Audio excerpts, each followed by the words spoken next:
everyone. I hope you all are having an awesome day, and if not, maybe this video will cheer you up a bit. What I'll be discussing in this video is my chosen setup for my character and how I effectively play Squad Deathmatch on Karkand for Battlefield 3. Before I get started, I want to do something that I haven't done in quite some time, and that's give you guys some random shoutouts, at least in this video and some future videos. Why am I doing this again? Well, it's because I love interacting with you guys and I miss it. So I like getting you guys involved with my channel and having that type of interaction between me and you guys. And I love reading your guys' comments, so it's just the least I could do for right now, right? At least until I can give away free stuff, because, you know, everybody loves free stuff, but that's a long ways down the road. And let's get started with the first random shoutout, which is FlyElsker39. Which he asked, can you post Battlefield 3? Because you showed us some clips from that. Big smiley face with an open mouth. So Fly, I think this answers your question. Next random shoutout goes to God of Evil 875. And he asked, can you please do more Battlefield 3? Why, of course. Also, will you get Battlefield 4? And if so, are you planning on posting videos of it? That would be really cool and I would love to see that.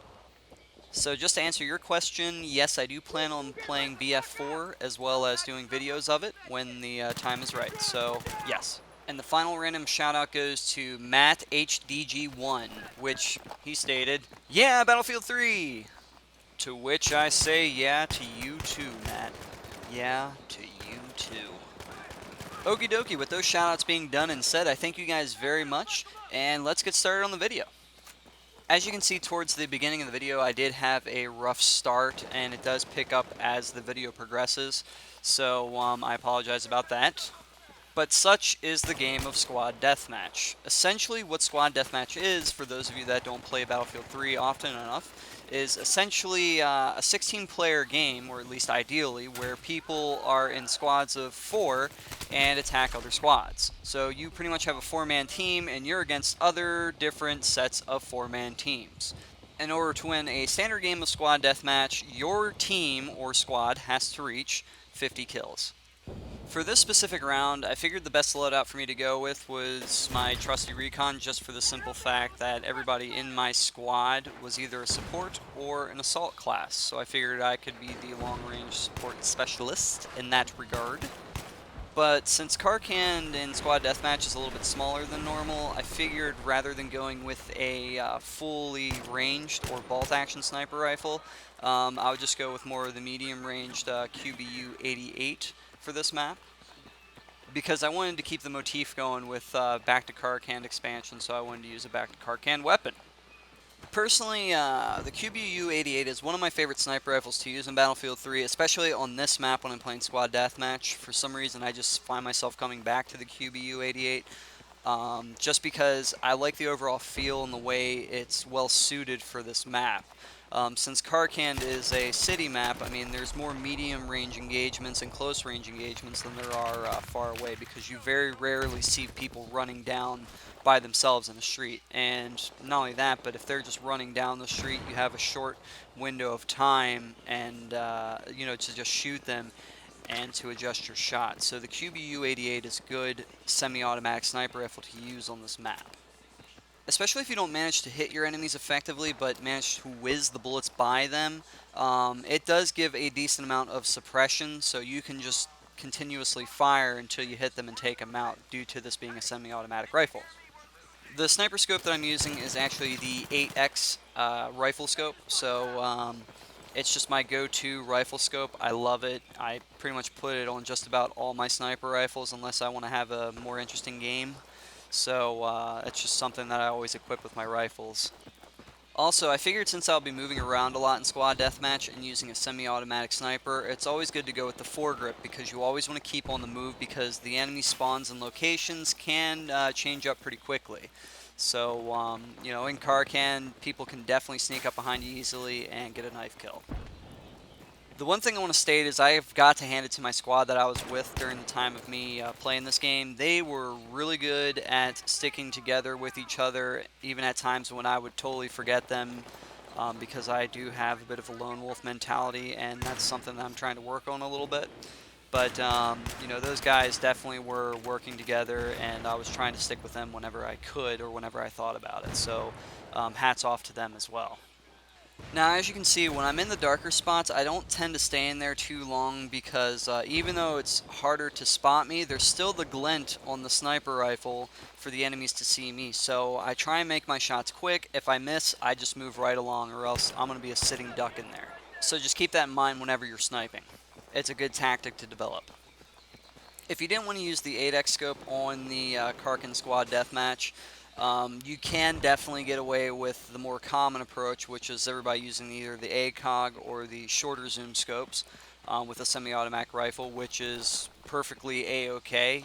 The damage on the QBU-88 tends to range from 50 to 34 damage, so if you're shooting at an enemy via a headshot from close to medium range, you definitely can kill them in one shot.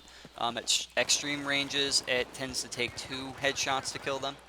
If you're going for body shots from close to initial medium range, it'll take 2 shots. But from just medium range to longer ranges, it can take anywhere from 2 to 3 shots to kill your enemy if you're just aiming for the body. The only thing about having that scope and setup done on the QBU-88 is the fact that when you have to zoom in to fire at your enemies inside closed areas like buildings and such, it just makes it harder for you to be able to aim effectively and, not necessarily shoot your target, but at least aim at them and shoot them. It's really hard. Also, it makes it harder for you to do hip fire, especially when you're getting blasted by the enemy team because of suppression. So, the laser sight would have been nice to have there. If you're looking at the bottom left there, we actually have a pretty nice perk setup for our squad. We were actually paying attention with the types of perks that we had and not equipping, the same perk. Which is really nice, which created us to have a really effective squad and a advantage over the enemy squad in case they didn't set up their abilities right. So I just decided to fast forward through this point because it is a little bit dry. I just pretty much sit on top of a building for a little bit and spot a few enemies, die, but then get revived by my teammate, and then pick up from there. The other thing you'll notice in my equipment is the crossbow. The reason why I select this is because I essentially use this as my hip-fire weapon. I usually go to that more so often than my pistol because somehow I managed to get a nice one-hit kill with it. I'm just fortunate in being able to do that, I guess. But as far as my secondary pistol goes that I have equipped, in case I need a fully automatic weapon, I actually have the 93R. Yeah, you're going to see me fast forward quite a bit often. That's the only problem with Battlefield 3 is sometimes it does get a little bit too dry, and I just want to fast forward to some of the highlights and the good points, regardless if I do die or not. I also like using the crossbow as a kind of like a silent kill. It doesn't put you on the minimap whenever you fire the weapon, so the enemies don't know your location.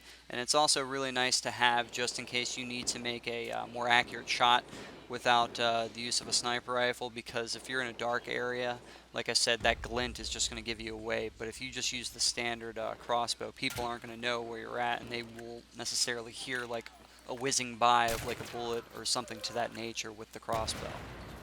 It just makes you a harder target to spot and find all around. The only bolt I tend to use for the crossbow is just the standard one, in this video at least. I didn't use the explosives or the marksman bolt at all in this. And strangely enough, I haven't unlocked the scan bolt yet, which is kind of weird. Maybe I should work on that. Things that can make and break you on squad deathmatch on Karkand is the fact that a lot of squads tend to like to sit on top of buildings, including your own. So that can actually be something that would be highly in your benefit or not so much. Of course, being on top of one of those buildings will actually give you the visual advantage to be able to see your enemies coming from the long run and being able to pop them off and shoot them, as well as having cover.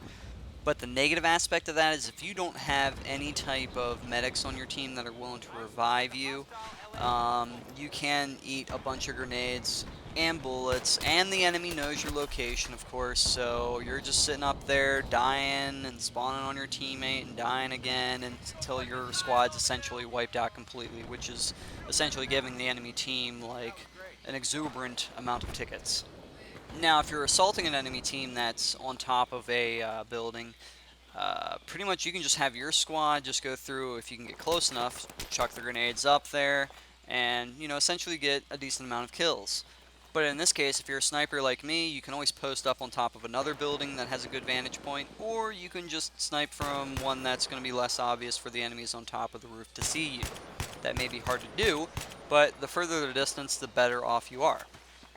The reason for that is so that way they don't just peek their head over the building, see you running from the street, and then they'll have the advantage in shooting you first because they'll be able to see you first before you see them.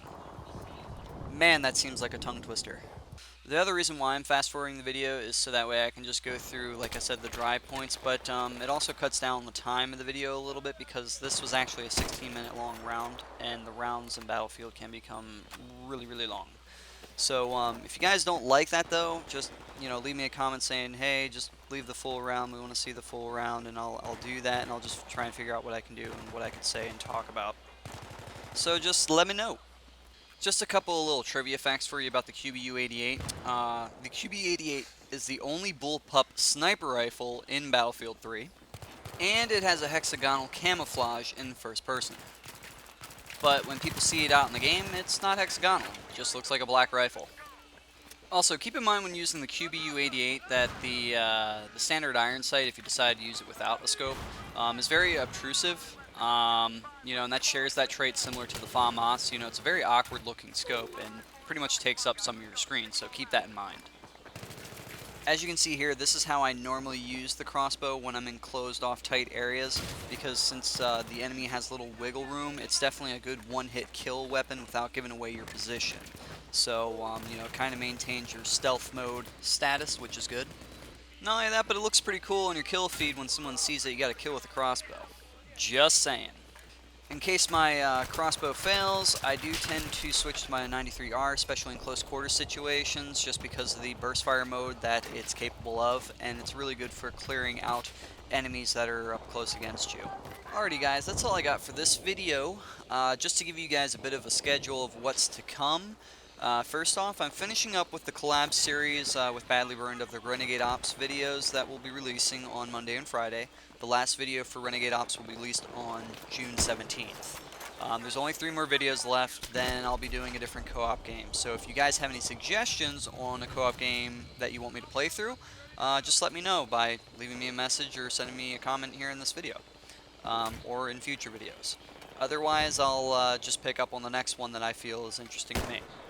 I also will be making Battlefield 3 videos every now and again, along with many other games like Counter-Strike Global Offensive, Killing Floor, Far Cry 3 Blood Dragon is a nice single-player game that I want to do and just kind of do a walkthrough or a tutorial for, or just have fun with. I don't know yet. So that's just to give you guys somewhat of an idea of what to expect. There are some other games that I'm trying to get a feel for to see if it's something that I will be interested in doing, as well as for you guys to be interested in watching. So I hope you guys can appreciate that, and I'll see you all next time.